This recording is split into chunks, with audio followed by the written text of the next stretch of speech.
하나님의 말씀은 사도행전 14장 19절에서 28절까지 변재인 지사님 봉독하겠습니다. 유대인들이 안디옥과 이고니온에서 와서 무리를 충동하니 그들이 돌로 바울을 쳐서 죽은 줄로 알고 시외로 끌어내치니라. 제자들이 둘러섰을 때에 바울이 일어나 그 성에 들어갔다가 이튿날 바나바와 함께 더베로 가서 복음을 그 성에서 전하여 많은 사람을 제자로 삼고 루스드라와 이고니온과 안디옥으로 돌아가서 제자들의 마음을 굳게 하여 이 믿음에 머물러 있으라 권하고 또 우리가 하나님의 나라에 들어가려면 많은 환난을 겪어야 할 것이라 하고 각 교회에서 장로들을 택하여 금식 기도하며 그들이 믿는 주께 그들을 위탁하고 비시디아 가운데로 지나서 밤빌리아에 이르러 말씀을 버가에서 전하고 아달리아로 내려가서 거기서 배 타고 안디옥에 이르니 이곳은 두 사도가 이룬 그 일을 위하여 전에 하나님의 은혜에 부탁하던 곳이라. 그들이 이르러 교회를 모아 하나님이 함께 행하신 모든 일과 이방인들에게 믿음의 문을 여신 것을 보고하고 제자들과 함께 오래 있으니라. 흔히 오늘 이 시점이 바울의 선교여행 1, 2, 3차 가운데에서 1차 선교여행을 마치는 지점입니다. 사도행전은 역사서이기 때문에 여러분들이 지도를 이렇게 펼쳐보면 터키 지역입니다. 맨 마지막 이제 마무리를 더베에서 했는데 그 더베에서 타우루스라는 산맥을 넘어가면은 갈라디아 지역이 되어지고 그다음에 길리아 다소 지역이 그곳입니다. 바울이 성장하고 태어난 곳이지요. 그래서 그 다소에서 조금만 가면은 수리아 안디옥입니다. 자기를 파송했던 그 수리아 안디옥에 갈 때에 그 타우루스 산맥을 넘어서 자기 고향을 거쳐서 짧게 쉽게 갈 수 있는 길을 놔두고 다시 자기가 거쳐온 지역을 재방문하면서 멀리 배를 타고 수리아 안디옥으로 갑니다. 여기에 중요한 의미가 있습니다.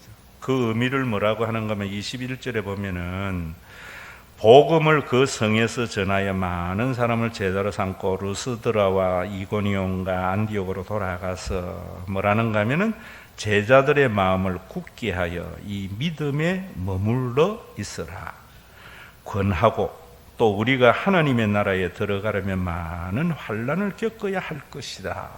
이런 이야기를 해요. 무슨 말이냐 하면은 그동안 거쳐 지나온 곳이 루스드라만 해도 오늘 본문에 보면은 이고니온에서 온 사람들이 무리를 충동해서 돌로 쳐가지고 바울이 죽은 줄 알고 시외에 버렸다고요. 그런데 기적적으로 살아나서 더베 와서 복음을 전했고 또 그 앞에 수리아 안디옥이나 비시디아 안디옥이나 이고니온이나 이런 데에는 돌로 치려고 해서 도망도 나온 것이고 또 사람들을 충동해서 바울에게 굉장히 어려움을 많이 겪었던 곳이 그런데도 그가 그렇게 그곳에 가서 믿음을 굳건히 하고 하나님의 나라에 들어가려면 많은 환난을 받아야 된다라고 하는 것은 굉장한 중요한 의미가 있어요. 어떤 의미냐 하면은 교회나 모든 것은요 변합니다. 사람이 사는 세상에는 오늘날 교회도 마찬가지입니다. 왜 교회가 세상에 빛이 되지 못하고 소금이 되지 못하는가? 옛날에 사람들은 교회에 희망을 걸었는데 왜 그랬는가? 교회가 변했기 때문입니다. 그래서 제가 우리 교회를 설립주일이라고 하지 않고 개척주일이라 하는 것은 옆에 교회와 경쟁하는 것이 아니라는 의미도 담겨 있지만은 영원히 변하지 말아야 할 것은 변하지 말아야 한다는 의미가 그 속에 내포되어져 있습니다. 굉장히 환난 가운데에서도 바울이 유대주의자들이 와서 변화시킬까 봐 교회가 잘못될까 봐 믿음에 굳건히 서라. 하나님의 나라에 들어가려면 많은 환난을 경험할 거다. 이런 이야기를 하면서 재점검하면서 교회가 변하지 않도록 재방문했다. 오늘 이 말씀을 여러분들이 생각할 때 참 우리가 깊이 생각해야 하는 것은 왜 우리가 한국 교회가 이렇게 되어졌느냐, 왜 교회가 세계적으로 봐도 이래 되어졌느냐, 그건 아무나 할 수 있는 말입니다. 왜 그래 됐는가를 알고 원래대로 돌아가야 됩니다. 여러분들의 삶이나 우리나라의 역사도 마찬가지입니다. 그래서 사람은, 정말 좋은 사람은 언제나 자기를 성찰하는 사람입니다. 교회에 와서도 예배에서 제가 그런 이야기 하지요. 듣고 싶은 말 들으러 오지 마세요. 들어야 할 말 들으세요. 하는 것은 성찰해야만이 여러분들의 삶이 건강해지기 때문입니다. 성찰만 하는 것이 아니라 각성도 해야 됩니다. 그 각성은 복음으로 각성을 해야 돼요. 교회가 왜 변하는가? 항상 세상의 영향을 받습니다. 초대교회에는 유대주의의 영향이 굉장히 강했습니다. 그래서 예루살렘 교회가 이방에 세워질 때에 제일 경계했던 것이 헤브라임적, 그 다음에 히브리즘, 이 두 개를 바울은 철저히 경계하고 있습니다. 오늘날 여러분 우리나라에도 이제는 참 대선이 끝나니까 설교를 참 자유롭게 할 수 있는 것 같아서 좋아요. 전에는 제가 무슨 말을 하는데 굉장히 조심했어요. 왜냐하면 너무 이념화되어져 있기 때문입니다, 지금. 그래서 목사님 저쪽이 아닌가, 이래서 복음을 못 들을까 봐. 여러분들이 지금 우리가 사는 세상은 유대주의나 헬레니즘이 지배하는 사회가 아니고 자본주의와 민주주의가 지배하는 사회입니다. 그래서 민주주의와 자본주의 체제 속에 교회가 존재하기 때문에 언제나 복음은 무엇에 영향을 받고 변형이 일어나는가 하면은 자본주의와 민주주의에 의해서 복음이 변형된다는 사실을 아셔야 됩니다. 변형되면 왜 안 되는가? 그리스도 안에서 자유를 누리지 못하기 때문입니다. 그래서 2014년도 제가 갈라디아서를 쭉 강의했는데 그것도 이제 책으로 내려고 합니다. 그 갈라디아서에서 보면은 그들이 가만히 들어온 것은, 이 말은 뭔가 하면은 복음 안에 갈라디아 교회가 서 있는데 유대주의자들이 가만히 들어와서 사람들에게 주의는 뭡니까? 이념입니다. 이즘입니다. 이 이즘, 이념으로 사람들을 유혹하고 지배했다는 거예요. 그래서 뭐라고 이야기하는가 하면은 그리스도 예수 안에서 우리가 가진 자유를 엿보고 우리를 종으로 삼고자 합니다. 이 말이 뭐냐면은 우리가 하나님에게 매이게 되어지면 참 자유인데, 예수님은 그걸 가져다 주러 왔는데 이 이념이 유대주의가 너희를 지배해서 종으로 만든다는 것은 이념의 종이 되게 하는 것이다, 이런 말입니다. 그래서 이런 자들은 천사도 저주를 받을 것이다, 이렇게 말합니다.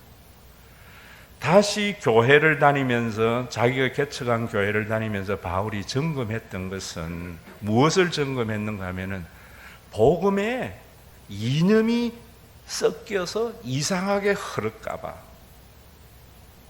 그렇게 말을 하면서 하나님의 나라에 들어가려면 많은 환난과 고난이 있을 거라 한 것은, 왜냐하면은 복음은 세상의 이념과 항상 적대적 관계에 있습니다. 그래서 대다수의 세계 속에 교회가 존재하기 때문에 그 이념에 핍박을 받는 것이 복음입니다. 오늘도 여러분들이 이 자유라고 이야기할 때에 우리가 목사님 대한민국에 자유 있는데요, 자유를 잘 몰라서 그렇습니다. 정치적인 자유는 우리 있지요. 이제는 여러분, 그 정치적인 자유는 그렇게 문제되지 않습니다. 왜냐하면 그 정치적인 자유는 억압을 받으면 반드시 저항하게 됩니다. 경제적인 자유도 별로 문제 안 됩니다. 여러분들이 열심히 일을 해서 사장이 월급을 작게 주면 반드시 저항하게 되어 있습니다. 그런데 이념이나 종교적인 종교성은요, 저항을 안 해요. 굉장히 위험한 겁니다. 그렇게 되면은 억압과 학대가 일어나는 삶이 파괴가 됩니다. 그래서 제가 여러분들에게 영적 스톡홀름 증후군이라는 말을 쓰잖아요. 교인들에게 참 많이 있습니다. 성경에서 말하는 자유는 뭐냐면 하나님에게 매임으로 말미암아 내 자신을 지배하는 내 안에 있는 사회적인 통념의 이념에서 자유함이 일어나는 겁니다. 여러분들의 본성에서 자유함이 일어나는 겁니다.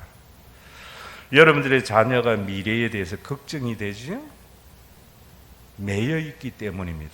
무엇에 매여 있어요? 사회적인 통념, 인간의 본성. 하나님에게 매이는 순간 내 자녀의 미래에 대한 인간이기 때문에 벗어날 수는 없지만은 참 그나마 자유를 얻게 됩니다. 여러분, 이런 것이 예수를 믿어야 할 이유고 예수님이 이 땅에 와서 우리에게 주신 겁니다. 우리나라나 인류의 역사에서 제일 문제가 되는 것이 인간에게는요, 이념입니다. 주의라고 하는 말에 굉장히 주의를 기울여야 돼요. 왜 기울여야 되는가 하면은 이 이념을 사람들에게 딱 심어 놓잖아요. 여러분들에게 우상숭배적 신앙 체계를 딱 심어 놓잖아요. 그러면은 저항하는 것이 아니라 스스로 복종합니다. 그래서 인문학에서는 이런 이념을 가지고 지배하는 것을 말하는가 하면은 사람들의 마음에 노예 감독관을 심어놨다는 거예요. 그래서 자기 안에서 자기 스스로가 그 이념에 위배되는 것에 대해서 벗어나지를 못하고 순종하고 복종한다는 거예요. 지금 우리나라의 정치의 현실이나 우리나라의 지금 모든 문제가 이런 이념이 지배되는데 그 책임이 누구에게 있는가? 목사님들이 복음을 전하지 않고 이념을 전하기 때문입니다. 그래서 성도들이 예배를 드리면서 각성하지 못하고 성찰하지 못하기 때문입니다. 오늘 여러분들이 예배를 드리면서 여러분들이 스스로를 성찰해 보면서 각성해야 돼요. 나는 이념에 사로잡힌 자인가? 하나님에게 매여서 그 모든 이념에서 자유함을 누리는 자인가? 저는 우리 교회에서 16년을 목회하면서 이런 분들 가끔 만납니다. 목사님 참 감사합니다. 제가 우리 교회에 안 다니게 되었으면은 이런 걸 몰랐는데, 자녀에게 매여 있었고, 그 다음에 돈에 매여서 살게 됐는데, 이곳에 와서 목사님에게 복음을 들으면서 그런 것에서 좀 자유하게 된 것을 감사합니다. 누가 그런 거 누리는가? 겸손한 사람입니다. 복음 앞에서 내 생각을 무너뜨린 사람입니다. 예배 때 성찰하려고 예배를 드린 사람입니다. 복음에서 각성된 사람입니다. 전 여러분들이 우리 교회에 와서 뭐 부자가 됐다, 오래 살고 건강하다, 그 의미 없어요. 뭐 그런 의미가 있어요. 교회에 와서 복음을 들음으로 저는 참 매여 살았는데 자유하게 되었습니다. 이런 사람들이 모여 있을 때 교회를 통해서 평화가 여러분들에게 주어집니다. 교회가 왜 평화를 못 주는가? 여러분들이 이념에 사로잡혀 있기 때문입니다. 오늘도 제가 여러분들에게 자본주의에 대해서 좀 말씀을 드릴 텐데요.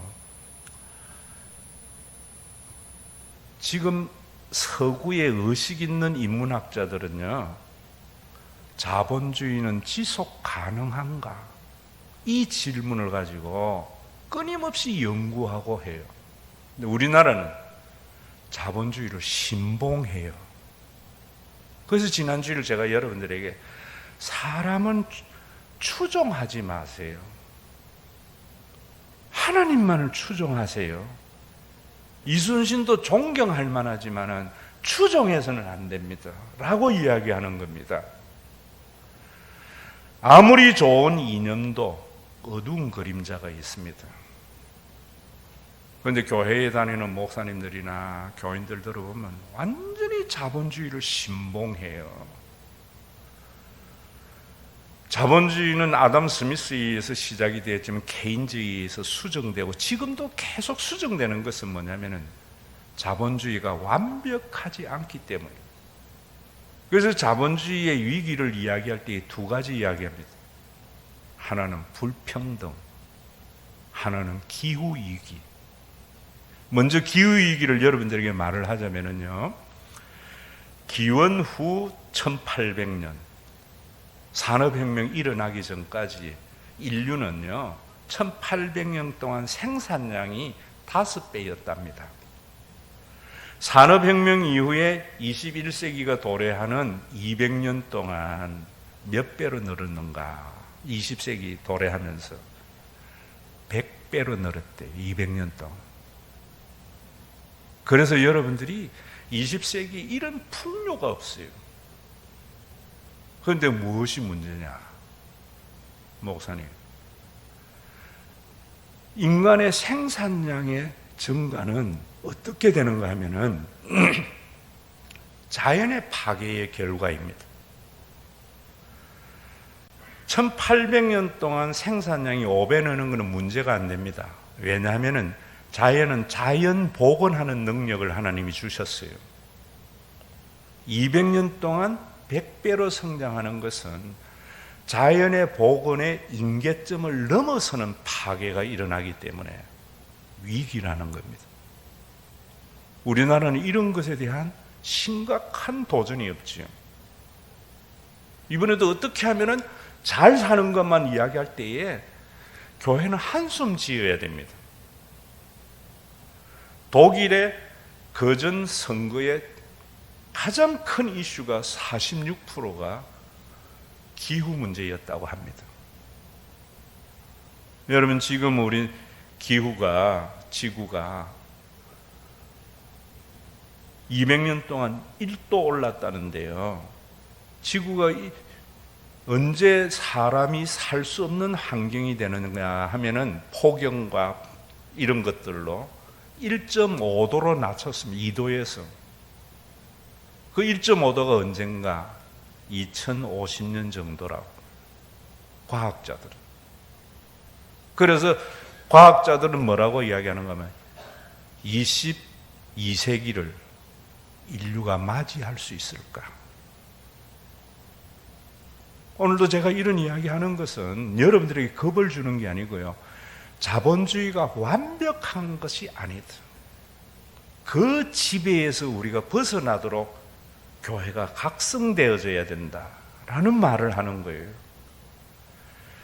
그린 운동 가지고, 환경운동 가지고 되는 게 아닙니다.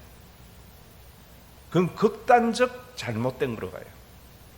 성경의 복원은 하나님이 복원해서 회복할 만큼 우리는 자연을 이용하면서 사는 것이 우리의 분복입니다.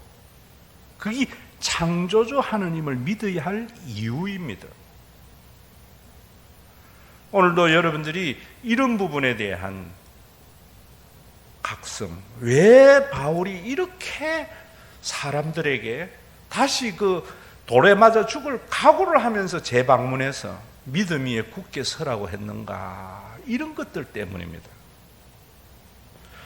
오늘도 여러분들이 이런 부분에서도 우리가 그 불평등의 문제, 이런 문제도 지금 자본주의를 심각하게 위협하는 것 중에 하나이거든요. 왜냐하면은 인문학자들이 이야기를 할 때에 이런 불평등이 심화되면은 지금 우리 지구촌이 거의 인계점에 와 있는데요.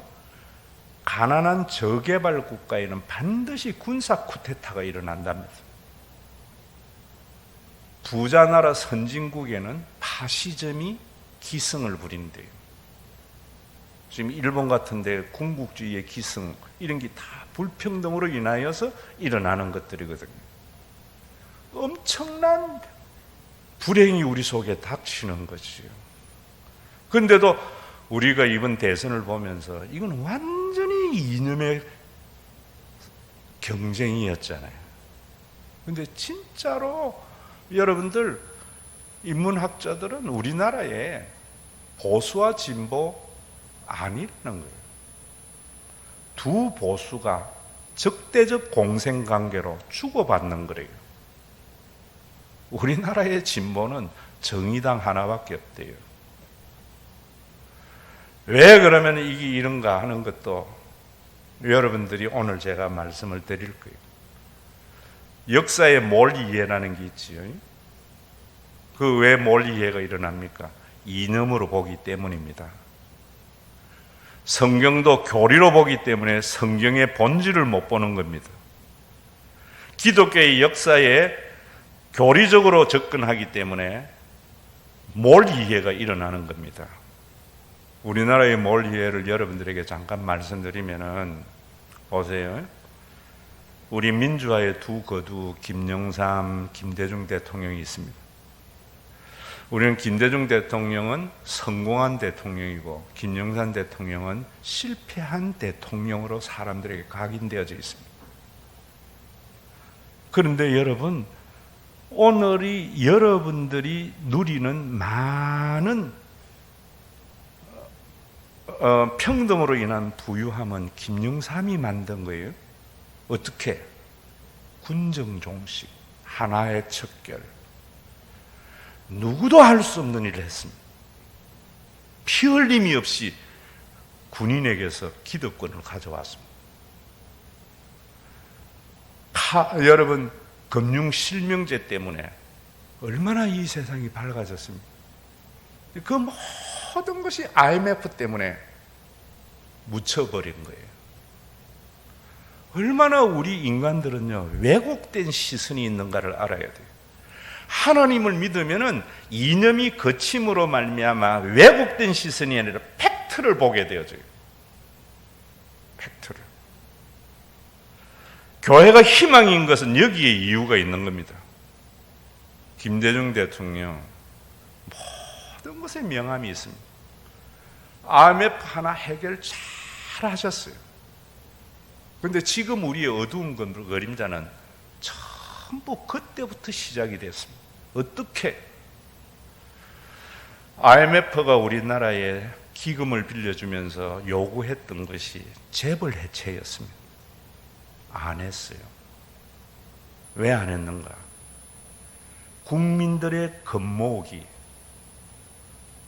공적 자금 다 어디에 썼어요? 기업 살리는 데 다 썼습니다. 지금 우리가 정규직, 비정규직으로 인하여 엄청난 갈등과 불평등을 야기하죠. 언제 했어요? 기업 살리기 위해서 IMF 때 김대중 정부 시절에 전부 비정규직을 만들어버렸어요. 가계부채 기억나죠? 김대중 정부 때 대학생들에게도 길거리에 카드를 판매하는 나라였습니다. 그래가지고 우리나라가 IMF는 해결이 됐는데 자본주의의 모든 어두운 그림자를 다 가지게 된 거예요. 이번에 제가 여러분들에게 이 숲 시리즈 가운데 요엘서를 쓴 것은 성경에서 여러분들이 한 가지 아셔야 되는 것이 하나님은 개인을 심판하는 게 아니에요. 여러분들이 주일 잘못 좀 빠지고 뭐 11조 안 했다고 하나님이 심판하면 그 하나님 아니에요. 성경에서 하나님은 어디에 심판하는가 하면은 공의롭지 못한 공동체에 심판을 해요. 어떻게 심판하는가? 레위기에 4가지로 한대요. 하나는 전쟁, 하나는 기근, 하나는 전염병, 하나는 덜짐승, 치안부재지, 데모나 폭동이지 오늘날로 치면은. 이 4가지는 공의롭지 못한, 공정하지 못한 사회를 향한 하나님의 심판이 아니고 징계예요. 제가 그걸 요엘서에서 강의하면서 코로나19 팬데믹에서 제일 먼저 그걸 강조한 것이죠. 왜 우리가 징계라고 봐야 되는가? 징계라고 봐야만이 전화위복이 일어나기 때문입니다.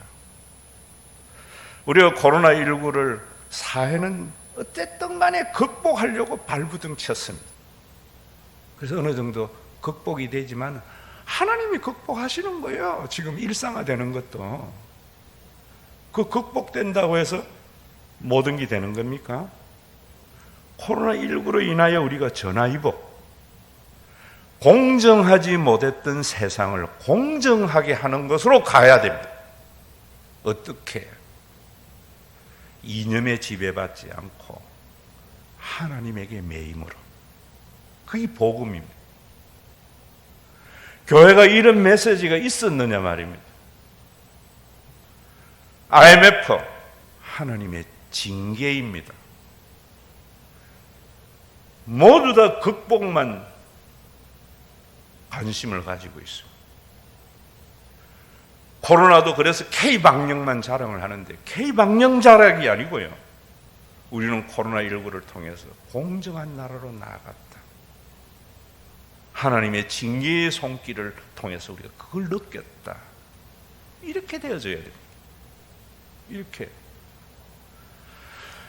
우리가 여러분, 제가 뭐 김영삼, 김대중 대통령 폄하하는 것이나 이런 게 아니에요. 여러분들에게 말하고자 하는 것은 그 생각보다 이념에 지배받지 말자. 안 받으려면은 하나님을 여러분들의 마음 중심에 모셔야 돼요. 사람은 피조물이기 때문에 항상 매이게 되어 있어요. 어디에 매여도.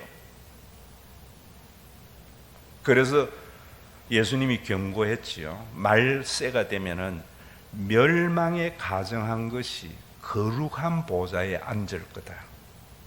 그 말이 뭐냐? 이단들이나 뭐 거기에 뭐 우상이나 이런 이야기 하지.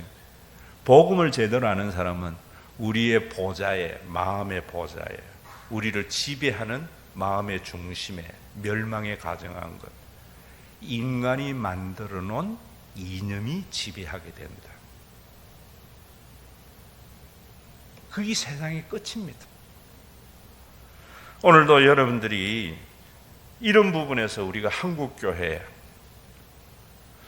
여러분 그런 이야기 하잖아요. 이 예배 시간에 뭐 해야 되는가 하면은요, 오늘 이 재방문하는 것을 보면서 뭐 해야 되는가 하면 우리는 빨리 가려고 하는 것. 인문학이 뭐라 그래요? 빨리보다 방향이 중요하다.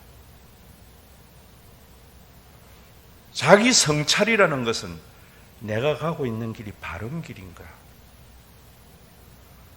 우리가 IMF나 코로나19 팬데믹에서 교회의 목사님들은 우리가 바른 길을 가고 있는가? 빠른 길, 자본주의의 길을 걸어가고 있는가?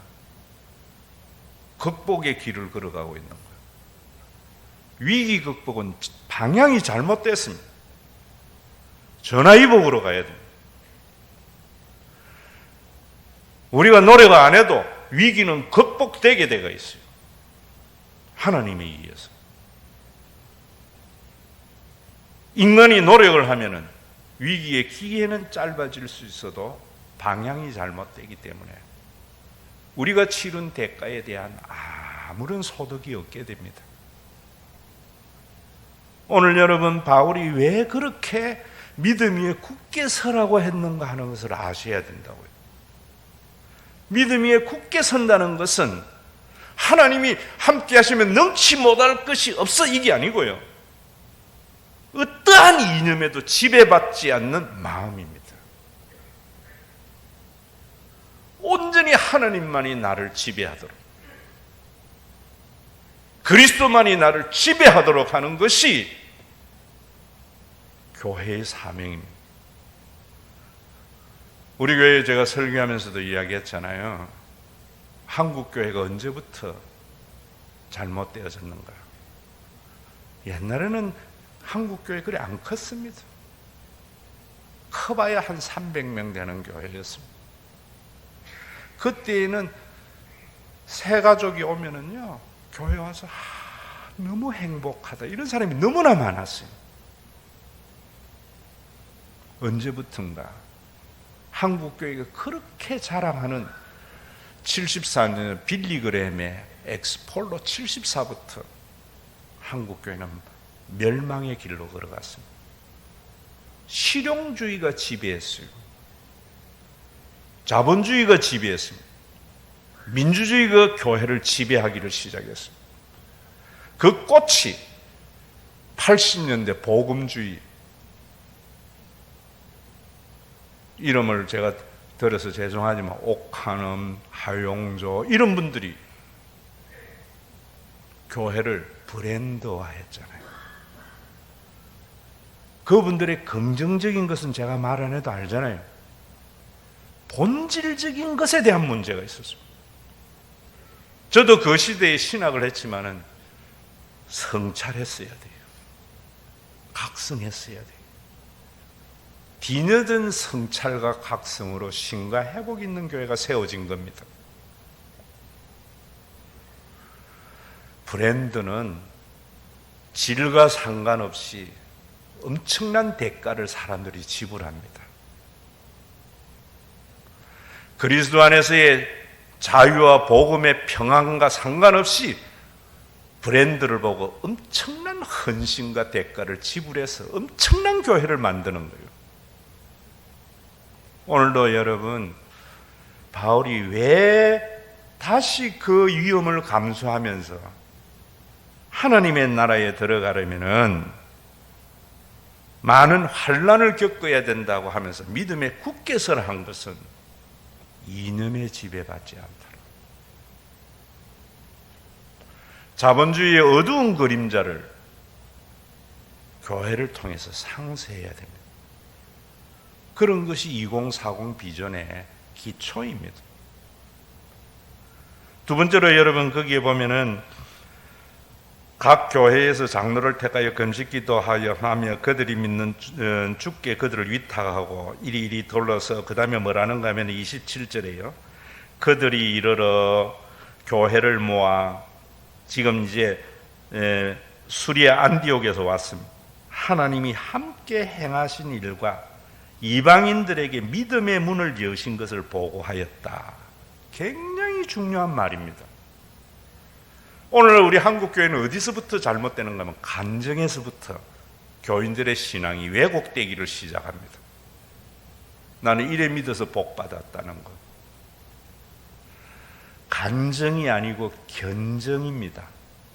그 말은 뭐냐면 하나님이 하신 일에 대한 증거가 되어야 돼요. 그래서 간증이라는 말보다는 견증이라는 말을 쓰셔야 돼요. 바울은 하나님이 하신 일이 뭡니까? 돌을 맞는 가운데 내가 살아났다, 이게 아니에요. 뭡니까? 이방인들에게도 문을 여신 것. 사도행전 보면서 이 부분이 엄청나게 중요하다고 제가 강조하지요. 그래서 베드로와 고넬료까지 동원을 하면서 환상까지 동원하면서 하나님께서 행하셨다. 여기에 여러분들이 하나님이 행하신 이 일에 대한 바울의 견정은 뭐였는가 하면은 이방인에게 문을 여신 것. 이 말은 또 무슨 말이냐면 이거하고 같아요. 전통과 규례와 간섭과 문화를 넘어서게 한 복음. 오늘날 우리 한국에는 대부분 어떤 문화와 어떤 것들이 작용해요? 선거나 이런 것들이 다 민주주의입니다. 그래서 예수 믿는 사람들이 민주주의를 신봉해요. 민주주의를 이용해야 되는데 민주주의를 신봉하는 순간 우리 속에 복음은 없어집니다. 또 다른 이념이 우리를 지배하게 된다는 것을 아셔야 돼요. 여러분, 민주주의라는 게 얼마나 웃기는 거예요, 여러분. 자본주의 속에 여러분이 민주주의를 한번 보세요, 지금.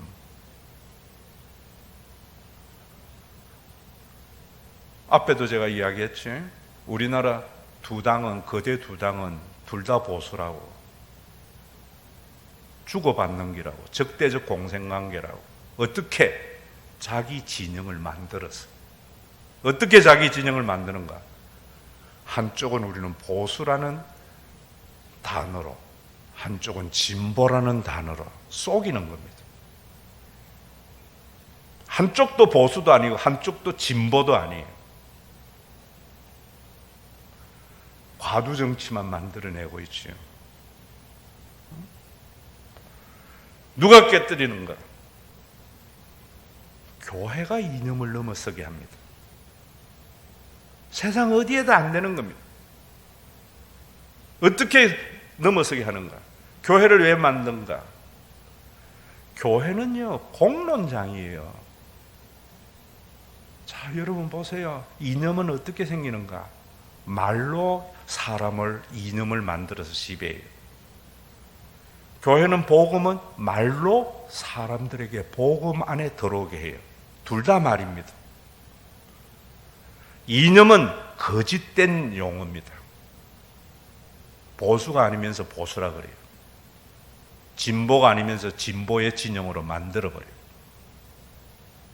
성경은 그런 이념이 아니기 때문에 진보나 보수나 다 하나 되게 합니다. 한국교회가 지금 그렇게 하고 있느냐 말입니다. 세상은 둘로 쫙 나눠져가 있는데 교회에 오면은 그 모든 것이 어우러지느냐 말입니다. 아닌 것은 멸망에 가정한 것. 이념이 우리를 지배하도록 목사들이 전부 교리화되어져 있습니다. 이념화되어져 있습니다. 인문학자들이 이야기할 때에 참 여러분 이런 이야기예요.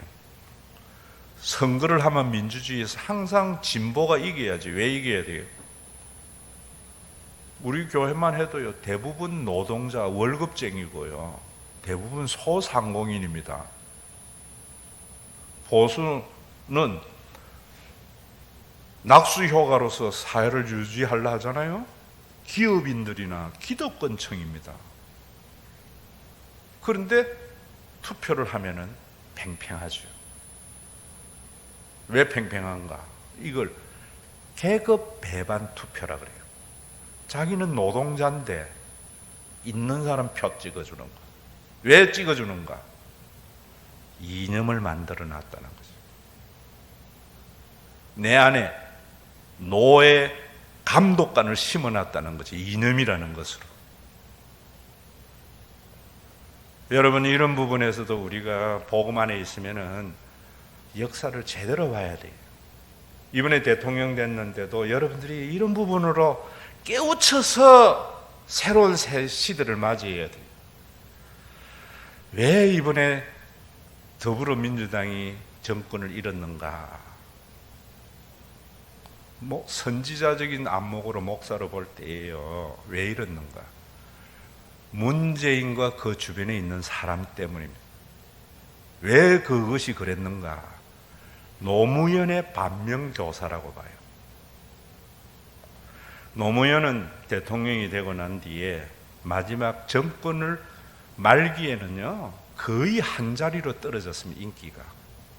왜 떨어졌어요? 기억이 생생하죠. 다 잊어버리는 게 문제죠. 자이툰 부대라든지 정책을, 흔히 말하는 보수의 가지고 있는 아이콘을, 그 정책을 그대로 써서 자기를 지지하는 세력이 다 떠나버렸습니다. 그래서 정권 내준 거예요. 그게 반면교사가 돼가지고 문재인 정부는 5년 내내 우리 진영 사랑, 우리 진영이 원하는 정책만 쓴 거예요. 그러니까 안 떠나니까 마지막까지 40%가 넘는 사상 유례 없는 인기 있는 대통령 같이 보였지만 그거 가지고 대통령 못 되잖아요. 진영에 함몰되지 마세요. 제가 이번에 이제 다 끝났으니까 하지만 질 거라는 예상은 왜 했는가 하면은 180석을 가지고 막 이런 거 아닙니다. 그 총선에서 저는 비례대표를 봤어요. 비례대표는 더불어민주당이 졌습니다. 이번 대선도 딱 그만큼 졌어요. 오늘도 여러분, 제가 여러분들에게 지금 말씀드리는 것은 누구 지지가 아니고 민주주의가 진리가 아니라는 거예요. 민주주의가 이념을 통해서 우리를 얼마나 왜곡하게 하는지 몰라요. 왜 왜곡하는가? 기득권층의 변화만, 자기네들이 과두정치, 소수의 집단계급의 이익만을 위해서, 나머지는 억압받고 학대하면서도 지지하게 하는 것이 뭐냐면 멸망에 가정한 것, 노예의 감독관을 사람들에게 심어놓는 게 이념이에요. 누가 깨뜨려야 되는가? 목사들이. 어떻게 깨뜨려야 되는가? 오늘 이 성경에 나와 있어요. 이방의 문을 여는 것을 누가 열었다고요? 하나님이 열으셨어요. 하나님의 주권이에요. 문재인 정부가 들어서는 것도 하나님의 주권이고, 윤석열 정부가 들어서는 것도 하나님의 주권이고, 제가 지난주 여러분, 제가 대선을 임하는 마음이 이야기했죠. 나는 누가 돼도 대통령으로 받아들일 마음의 준비를 하고 있습니다. 그리스도인의 자세여야 돼요. 이 시대를, 이념을 넘어서는 삶의 자세예요. 우리 교회도 절반이라 봐요, 저는. 절반이라. 여러분, 지지한 분이 됐습니까? 감시의 눈초리, 비판의 눈초리로 보세요. 지지로 보지 말고요. 지지하지 않는 분이 됐습니까? 비판과 감시보다는 지지의 마음으로 받아들이세요. 그것이 하나님의 지배를 받는 자의 마음입니다. 마음입니다. 오늘 이 성경 보면서 가자 점검 22절과 27절의 말씀이 그런 말씀이에요. 오늘도 여러분들의 마음속에 정말 교회가 교회답지지 못하고 여러분들의 자유가 사라지는 것은 이념입니다. 주의라는 말, 이즘이라는 말, 거기에 함몰되지 말고요. 복음 안에서 여러분들이 하나님의 주권을 믿으면서 우리 모두가 하나가 됨으로 말미암아 정말 아름다운 하나님의 나라가 이루어져야 되고요. 그게 기도입니다. 기도. 이번에 시리즈 정하는데 기도가 뭐냐? 우상 숭배적 기도를 하기 때문에 전부 이념으로 넘어가는 겁니다. 기도는 하나님과의 대화고, 대화는 들으려고 하는 데서부터 출발한다 했잖아요. 기도가 바로 그런 부분이에요. 여러분들이 요엘서, 제가 제목을 항상 일어났어요. 하나님의 본심을 알게 하는 요엘서. 하나님의 본심을 알게 하는 기도, 하나님의 본심을 알게 하는 창조. 책을 읽으실 때에도 휙 읽고 넘어가지 마세요. 그러면은 설교 다 했구네 이래 나온다고. 책으로 발간하는 이유가 어디 있는가 하면, 목사님 왜 이런 말씀을 하시지? 그 생각하라고요. 그래야만이 복음을 받아들인 것이 되고 말을 이해한 게 됩니다. 설교 때 다 한 말씀이네. 그거는 이해한 게 아닙니다. 본 겁니다. 절대로 변하지 않습니다. 저는 인문학을 강의를 듣거나 신학에 다닐 때에 괜찮은 강의는 항상 녹취를 했어요. 녹취를 하면은 어떤 생각이 드는가 하면, 그 교수가 왜 이런 말을 하는 거지? 라는 것을 알게 되어져요. 그리고 그 안 것을 내가 다른 사람에게 말을 합니다. 교인들에게. 완전히 내 것이 되어져요. 내가 새로운 사람이 됩니다. 평생 예수 믿어도 왜 변하지 없는가? 왜 저런 말씀을 하시지? 라는 걸 생각하지 않고 자기식으로 이해하기 때문입니다. 여러분들에게 제가 지금 부탁드리는 것은, 교회는 공론장이라는 것은 다 말이 중요하다는데 절대로 종편 보지 마세요. 정치 논쟁에 휘말리지 마세요. 텔레비는 그저 축구 중계 보고, 드라마 보고, 오락 프로 보고, 뉴스에 대한 논평은 전부 이념화시키더라고요. 저는 앞으로 절대로 안 보기로 했어요. 내가 내 주체인데, 내가 왜 내가 그거 보고도 내가 판단도 못할 나이야.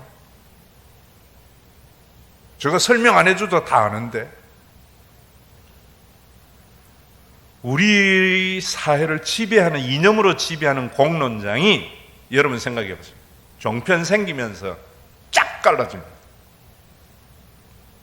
교회마저도. 오늘 여러분이 바울의 이 마음을 좀 헤아려서 교회가 세상의 빛이 되어야 됩니다. 이번에 사도행전의 주제 선구 보세요. 하나님의 나라를 전파하며, 그 다음에 뭐예요? 민주주의와 자본주의를 안 하잖아요. 주 예수 그리스도에 관한 모든 것을 담대하게 거침없이 가르치더라. 왜 이래야 되는 거예요? 인간을 지배하는 이념을 넘어서게 하기 때문입니다.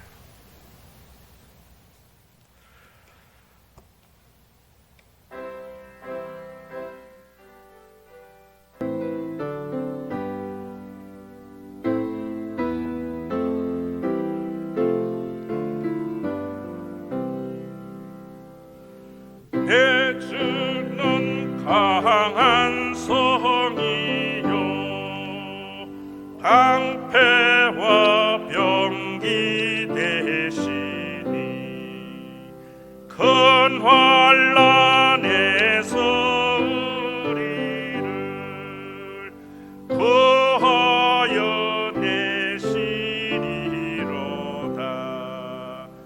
옛 원수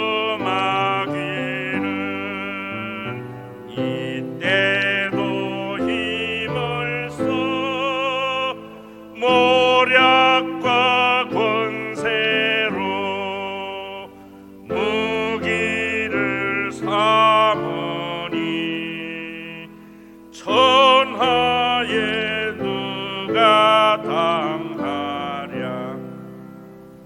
내 힘만 의지할 때는 패할 수밖에 없도다. 힘 있는 장수 나와서 날 대신하여 싸우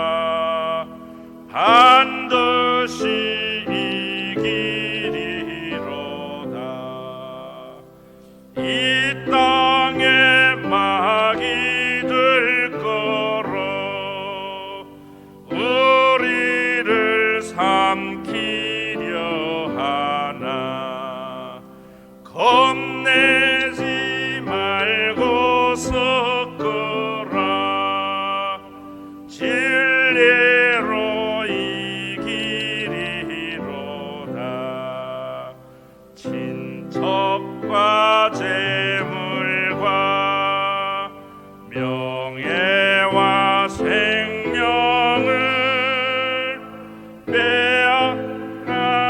빼앗긴데도 진리는 살아서 그 나라 영원하리라. 아멘.